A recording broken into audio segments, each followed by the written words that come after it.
Okey, sekarang saya nak ajarkan macam mana penggunaan remote Himoto RTR yang dibekalkan dalam kotak Himoto 116 truck 116 dan bagi 116 brand Himoto. Yang pertama, onkan remote dan onkan you punya truck Okey, dan function yang pertama adalah di sini. Okey, ada ditulis throttle trim. Throttle trim bermaksud kalau anda letakkan, pusingkan ke arah kanan, okey, kereta akan timing dia arah ke hadapan lebih. Jadi centerkan agar dia statik. Kalau anda lebihkan ke kiri, dia akan ke belakang Okey, centerkan di sini. Kalau yang di sini anda akan adjustkan, di sini adalah steering. Apabila kita adjust, itu bermakna anda akan alignkan alignment tire lebihkan ke kanan atau lebihkan ke kiri secara remote manual di remote, auto di remote Okey, lihat. Jadi centerkan untuk dapatkan position yang baik dan betul mengikut kesesuaian pemanduan anda. Dan kemudian di sini adalah steering DR. Okey, steering DR bermaksud kalau anda pusingkan ke arah kosong, okey, tayar anda tidak akan berpusing, tidak akan corner dengan banyak, sikit saja di corner. Kalau anda pusingkan setengah, okey, steering tayar akan pusing setengah. Kalau anda pusingkan habis kepada nombor 10, dia akan corner se-maksimum.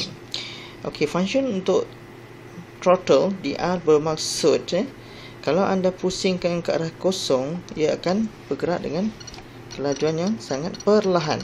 Okey, kalau letakkan separuh, okey, separuh kelajuannya walaupun ditekan habis throttle.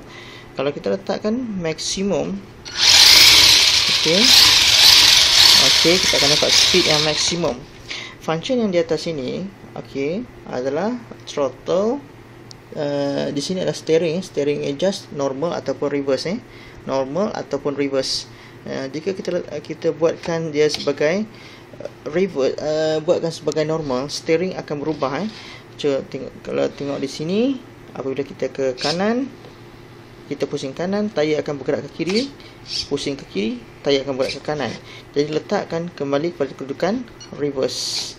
Kalau kedudukan reverse, anda akan pusingkan throttle ke kiri, ke kanan, dia akan ke kanan, pusing ke kiri, dia akan ke kiri lihat positions, ke kanan, ke kiri, ke kanan, kiri, ke kanan. Okey, jadi ini adalah perubahan untuk throttle. Kalau di sini, apabila kita letakkan kedudukan, okey, berlawanan kedudukan pada reverse, apabila kita tekan throttle untuk berjalan gerak ke hadapan, dia akan reverse. Okey, kalau kita ubah kembali kepada kedudukan normal, dia akan kembali kepada, apabila kita tekan minyak, dia akan ke hadapan. Okey, jadi itulah function yang very simple sangat mudah dalam remote RTR Himoto 116 truck dan buggy. So happy, enjoy, careful bila memandu kereta RC ini. Thanks.